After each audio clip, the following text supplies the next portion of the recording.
দেশের বলি আর এক দেশের গালি। মাঝে মধ্যে যদি আপনাদের দেশের গালি হয়ে যায়, এটার গালি মনে না করে দোয়া মনে করে নিয়ে নেবেন। কারণ এক দেশের ভাষা আর এক দেশের থেকে একটু অন্যরকম হতেই পারে।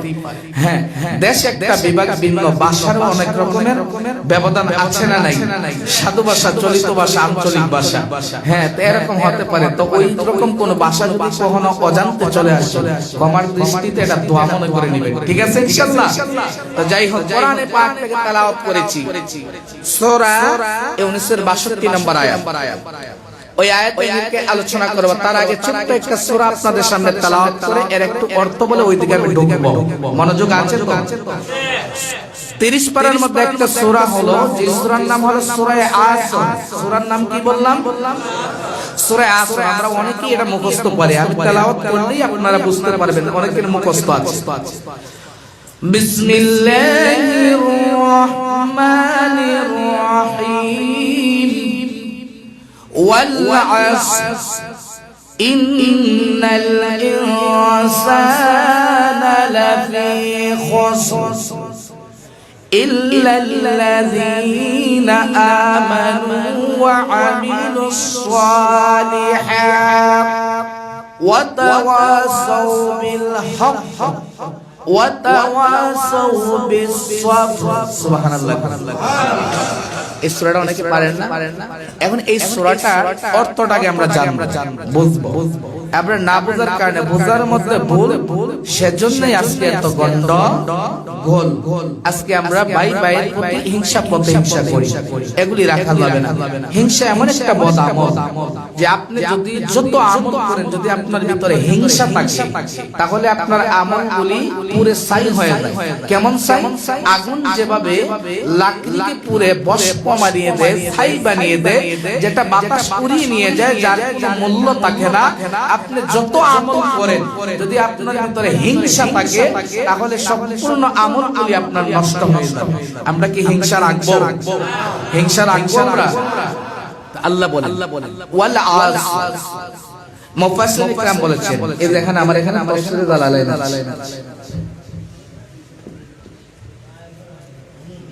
তাফসীরে জালালাইন, এই জালালাইনটা হলো তাসনিয়ার জায়গা।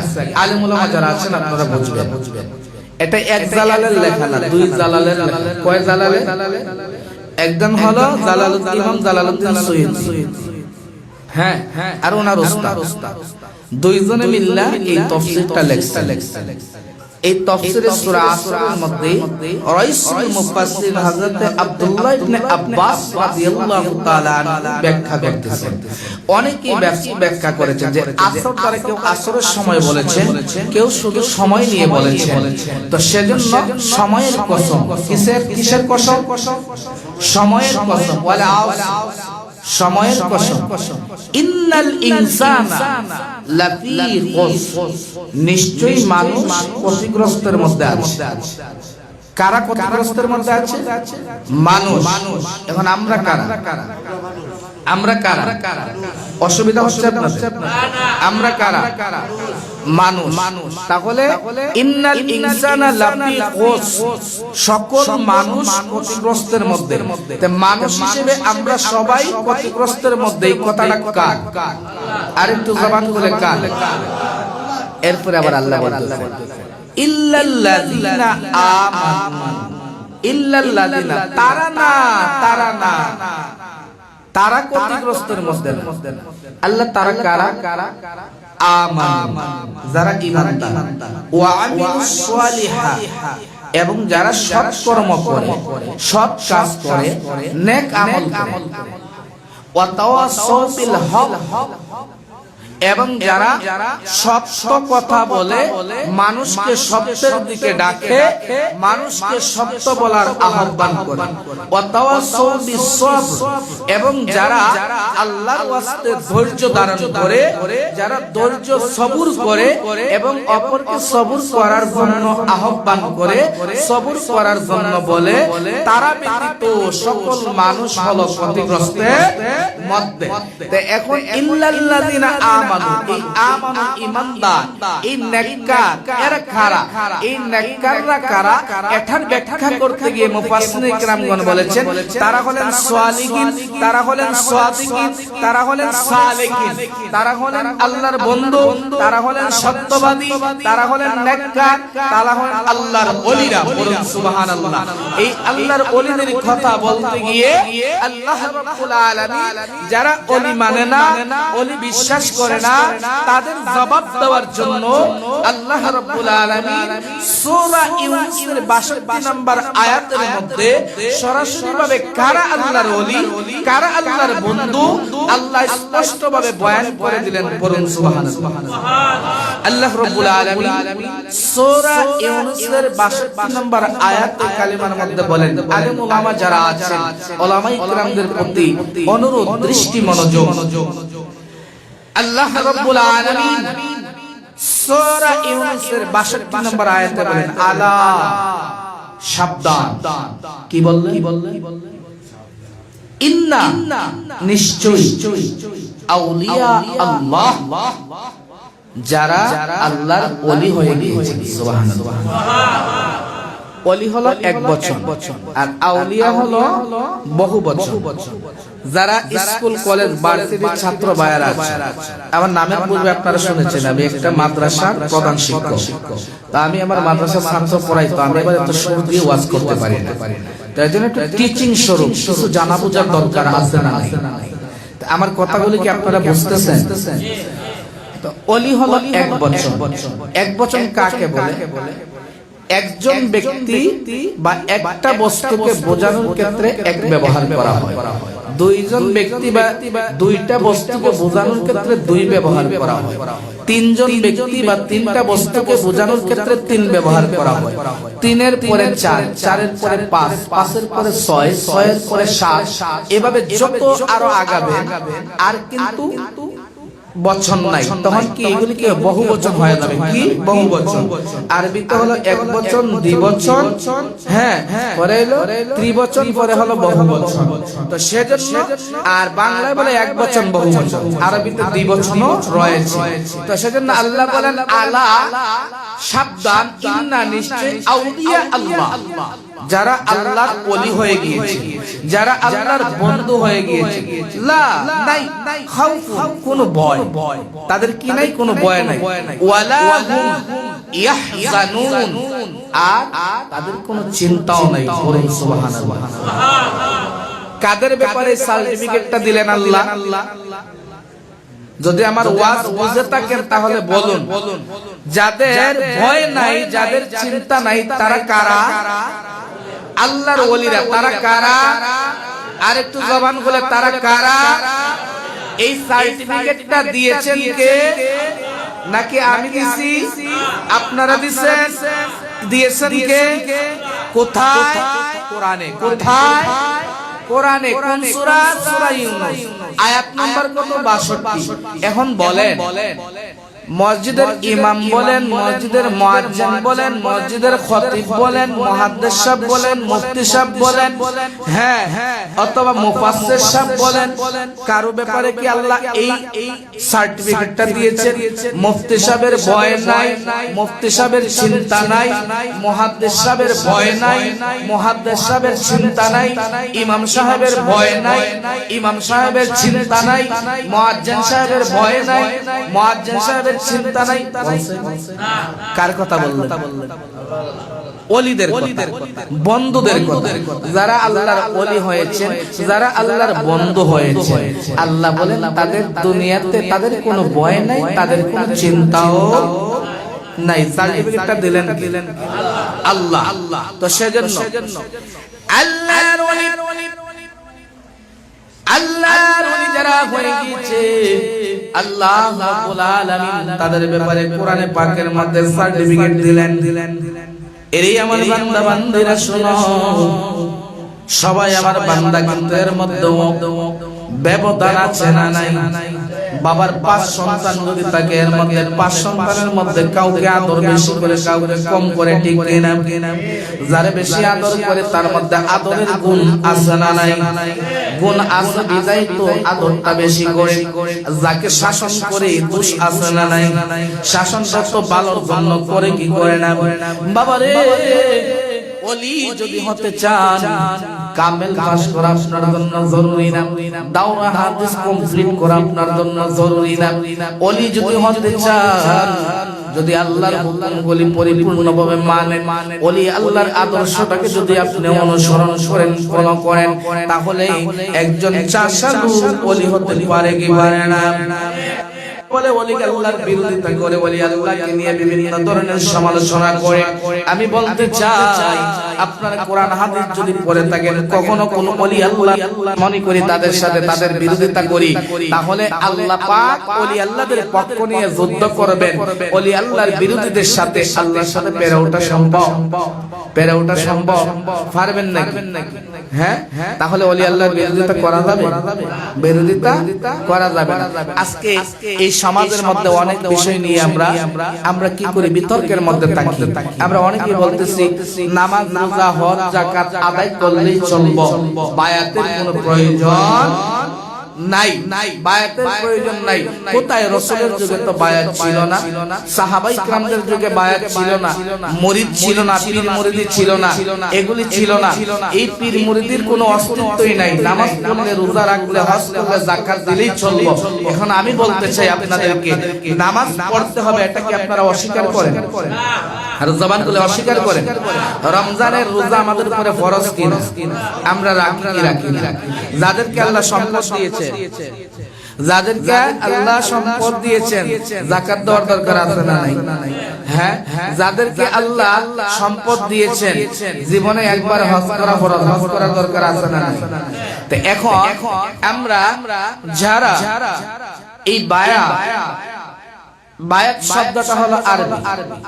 পীর মুরিদির যে একটা বিষয়, পীর মুরিদি ব্যতীত আত্মশুদ্ধি হয় না। কি হয় না? আত্মশুদ্ধি হয় না। আর আপনার যদি আত্মশুদ্ধি না হয়, তাহলে আপনার ইবাদতের মধ্যে স্বাদ মজা পাবেন না। আত্মশুদ্ধি ব্যতীত ইবাদত কবুল হয় না, ঈমানের অপূর্ণতা থাকে। এর জন্য ইমাম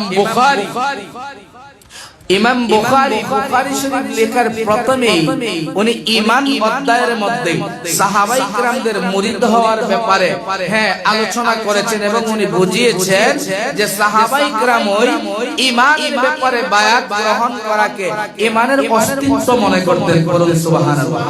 এই যে আমার এখানে বুখারী শরীফ আছে, আলেম ওলামারা থাকলে আপনারা দেখে যেতে পারেন। ইমাম বুখারী বুখারী শরীফের ঈমানের অধ্যায়ের মধ্যে বায়াতের বিষয় নিয়ে আসছেন কোরআন এবং হাদিসে। কোরআনে পাকের সূরা আল ফাতহার 10 নম্বর আয়াত এবং 18 নম্বর আয়াত আল্লাহ রাব্বুল আলামিন এই আয়াতে কালিমার মাধ্যমে বায়াত হওয়ার ব্যাপারে উৎসাহ দান করেন। শুধু উৎসাহই দান করেন নাই, আমি আপনাদেরকে একটু পড়াই, মিলাদ পড়ে নেব, সময় কম, আমরা চলে যাব। কিন্তু যেহেতু আমরা আসি মহান মুর্শিদ কেবলা সাহেব, মুর্শিদকে তো একটু চেনার দরকার আছে। হ্যাঁ, কেন আমরা মুর্শিদের দরবারে যাই? ঠিক কি? মুর্শিদের দরবারে যাওয়ার কি দরকার? বাবারে আমাদের বাংলাদেশে কি এখন কোন নবী আছে?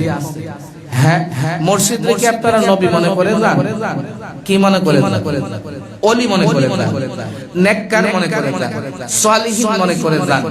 ওনার কাছে যান কিসের জন্য? টাকার জন্য? কিসের জন্য যান? নিজেকে শুদ্ধ করার জন্য। ওনার কাছে জানার জন্য, বোঝার জন্য যান। মুর্শিদ হলো সবচেয়ে বড় শিক্ষক। ওনার কাছে গেলে শরীয়তের ইলম পাওয়া যায়, তরিকতের ইলমও পাওয়া যায়। কত বড় বড় ইলম ওয়ালা, আল্লামা রুমির মতো বড় আলেম আর কেউ আছে? আল্লামা রুমি কত বড় আলেম, এটা কওমির হুজুর না, আলিয়ার হুজুর না। যত উলামায়ে কিরামগণ আছেন সকলেই আল্লামা রুমির কথা বলেন। বলুন ঠিক কি না? আল্লামা রুমি এত বড় একজন আলেম ছিলেন যে ওনার এত ইলম আল্লাহ দান করেছে। উনি যে কিতাব লিখেছেন 5000 এর উপরে উনি হাদিস মুখস্থ জানতেন। বলুন সুবহানাল্লাহ। সনদ এরপরে ওনার লিখিত যে কিতাব, এই কিতাবগুলিকে বহন করার জন্য 70টা উট লাগতো। বলুন সুবহানাল্লাহ। কতটা উট? তিনি কি ছোট আলেম না বড় আলেম? উনি বলতেছেন তুমি যত জ্ঞান অর্জন করো, শরীয়তের যত ইলম অর্জন করো, আমি রুমি আমার লিখিত কিতাবগুলি বহন করার জন্য 70টা উটের প্রয়োজন হতো। আমি রুমি ততদিন ইলমের স্বাদ পাই নাই যতদিন পর্যন্ত শামস তাবরিজ রাহমাতুল্লাহ আলাইহির চরণে আমি রুমিকে সমর্পণ না করেছি। বলুন সুবহানাল্লাহ। উনি এই কথা বলেন, আপনি কে মুরিদি লাগবো না, কোন কিছু লাগবো না বলেন। আল্লাহর কোরআন সূরা আল ফাতিহা কি বললাম? সূরা আল ফাতিহা আল্লাহ রাব্বুল আলামিন 10 নম্বর আয়াতে কালেমার মধ্যে বলেন বিসমিল্লাহির রহমানির রহিম ইন্নাল্লাযীনা ইউবায়ুনাকা ইন্নামা ইউবায়ুনাল্লাহ ইয়াদুল্লাহি ফাওকা আইদিহিম। বলুন সুবহানাল্লাহ। আল্লাহ রাব্বুল আলামিন বলতেছেন যারা এটা বায়াতের দোয়া, সন্তুষ্টির বায়াত, সাহাবায়ে কেরামরা যেই বায়াত গ্রহণ করেছিলেন সরাসরি প্রিয় নবীর হাতে, সুবহানাল্লাহ বলুন। প্রিয় নবীর হাতে বায়াত গ্রহণ করেছিলেন। এখানে অনেক ইতিহাস আছে, সেগুলি বলার সময় নেই। শুধু আপনাদেরকে এতটুকু বোঝাচ্ছি, যারা আপনারা মুরিদ হয়েছে, এই মুরিদ শব্দটা কি বাংলা? না না, এই মুরিদ শব্দটা হলো উর্দু। কি? উর্দু। মুরিদ মানে অঙ্গীকার করা, শপথ নেওয়া, ওয়াদাবদ্ধ হওয়া। তো এর জন্য এই মুরিদ শব্দটা কোরআনের ভাষা কি? আরবি। কোরআনের ভাষা কি? আরবি। তো আরবির মধ্যে কি উর্দু থাকবে? আরবির মধ্যে কি বাংলা থাকবে? কোরআনের মধ্যে কি ইংরেজি থাকবে? না, কোরআনের ভাষা। কোরআন নাযিল হয়েছে আরবি ভাষায়, সেজন্য কোরআনের মধ্যে আরবি থাকবে। তো কোরআনের মধ্যে মুরিদ কোথায়? অনেকে চ্যালেঞ্জ করে, যদি এমন বাপের বেড়া থাকো কোরআনের মধ্যে মুরিদ দেখাও। এটা হলো সাধারণ পাবলিককে মিথ্যা ধোঁকা দেওয়া। কোরআনের মধ্যে মুরিদ থাকবে কিভাবে? কোরআন তো আরবি ভাষা, মুরিদ তো আরবি ভাষা নয়, সেটা কোরআনে থাকবে কিভাবে? এখন আমি বলি, আপনি বাপের বেড়া থাকলে আসেন, আপনাকে আমি কোরআনের মধ্যে মুরিদ বায়াত হয়ে গিয়েছে সেটা দেখাই দিই। সুবহানাল্লাহ। কোরআনের মধ্যে আল্লাহ বলছেন হ্যাঁ যে বায়াত মানে শপথ নেওয়া। তার জন্য সূরা ফাতিহার এই আয়াত, ইন্নাল্লাযীনা ইউবায়ুনাকা ইন্নামা ইউবায়ুনাল্লাহ ইয়াদুল্লাহি ফাওকা আইদিহিম। হে রাসূল, যারা ওই গাছের নিচে, বৃক্ষের নিচে আপনার হাতে হাত রেখে মুরিদ হয়েছে, তাদের হাতের উপরে ফাওকা আইদিহিম আমি আল্লাহর কুদরতি হাত রয়েছে। ঠিক আছে, বলুন সুবহানাল্লাহ। এই কোরআনের 10 নম্বর আয়াত দেখে নেবেন, সূরা আল ফাতিহার 10 নম্বর আয়াত এবং সূরা আল ফাতিহার 18 নম্বর আয়াত, সূরা মুমতাহিনার 18 নম্বর আয়াত। এগুলি খুঁজে দেখে নেবেন, রেকর্ড করে রাখেন। ইনশাআল্লাহ সময় কম, সেজন্য আর আমি বলতেছি না। তিরমিজি শরীফ থেকে, প্রিয় নবীর হাদিস থেকে আমি আপনাদেরকে দেখিয়ে দেই। যদি মুরিদ না হন, আপনার যদি একজন কামেল মুকাম্মেল একজন পীর না থাকে, সত্যিকার পীর, ভন্ডা পীর না। কি পীর না? ভন্ডা পীর না। যেখানে গেলে শরীয়ত পাবেন, যেখানে গেলে তরিকত পাবেন, যেখানে গেলে আত্মশুদ্ধি হবে, সেখানের মধ্যে অবশ্যই আপনাকে মুরিদ হতে হবে। আর যদি মুরিদ না হন, আপনার মরণ হবে জাহেলি যুগের মতো। দেওবন্দি উলামায়ে কেরামের কিতাবও আমাদের কাছে আছে। দেওবন্দি উলামায়ে কেরাম, বড় বড় আব্দুল হক মুহাদ্দিস দেহলভী সহ যত বড় বড় উলামায়ে কেরামগণ আছেন, যাদেরকে ইসলামের মাপকাঠি মনে করেন, যাদেরকে ইসলামের দ্বারক বাহক মনে করেন, জিনাদের কিতাবাদি পড়ে মঞ্চে মঞ্চে বয়ান করেন, ওনারাও এটার পক্ষে পড়ুন আলহামদুলিল্লাহ। এখন এই যে তিরমিজি শরীফ, যারা বাংলা পড়তে জানেন, এখানে কি লেখা আছে? কিশোরী বা এটার মাটি আছে সরকারি মামলা। বুঝলেন? সরকারি মামলা। হ্যাঁ, আপনি আমার মামলা ওয়ান টাইম, কিন্তু এটা হলো ইসলামিক ফাউন্ডেশন থেকে এই তিরমিজি শরীফের, এটা হলো 6ষ্ঠ খণ্ড। কয় নম্বর খণ্ড? 6 নম্বর খণ্ড। এটা ইসলামিক ফাউন্ডেশন থেকে সরকারিভাবে অনুমোদিত। এখানে যদি ফাউল হয়, ভুল হয়, তাহলে সরকারিভাবে যে সমস্ত মুহাদ্দিসিনে কেরামগণ নিযুক্ত, মুফতি আজমগণ নিযুক্ত, ওনাদের জবাবদিহি করতে হবে। সরকার এটাকে ভালো করে রিসার্চ করে তারপরে সিগনেচার করে ইসলামিক ফাউন্ডেশনে দিয়েছে। কথা বলুন ঠিক কিনা? তো এই ইসলামী ফাউন্ডেশন তিরমিজি শরীফ 6ষ্ঠ খণ্ড, এখানে হলো হাদিস নাম্বার হলো 3860। এই হাদিসের মধ্যে আন জাবির রাদিয়াল্লাহু তাআলা قال قال رسول الله صلى الله عليه وسلم لا يدخل النار احد ممن بايع تحت الشجره সুবহানাল্লাহ। হযরত কুতাইবা জাবির রাদিয়াল্লাহু তাআলা বর্ণিত, তিনি বলেন রাসূল সাল্লাল্লাহু আলাইহি ওয়াসাল্লাম বলেছেন, যারা বৃক্ষতলে বায়াত হয়েছে, যারা বৃক্ষতলে বায়াত হয়েছে, বায়াতের রিদওয়ান যেটা মানে বায়াত মানে যারা মুরিদ হয়েছে, কি হয়েছে আর জোরে কোন কি হয়েছে, মুরিদ হয়েছে, আল্লাহর রাসূল বলছেন তারা কেউ জাহান্নামে যাবে না। সুবহানাল্লাহ বলুন। এরপরে দেখেন পরের হাদিস নাম্বার হলো 3863। এই হাদিসের মধ্যে আরো চমৎকার ভাবে বলছে, وعن جابر عن النبي صلى الله عليه وسلم قال لا يدخلن الجنة من بايع تحت الشجرة إلا صاحب الجمال الأحمر। সুবহানাল্লাহ। প্রিয় নবী আরো সুন্দর করে বলতেছে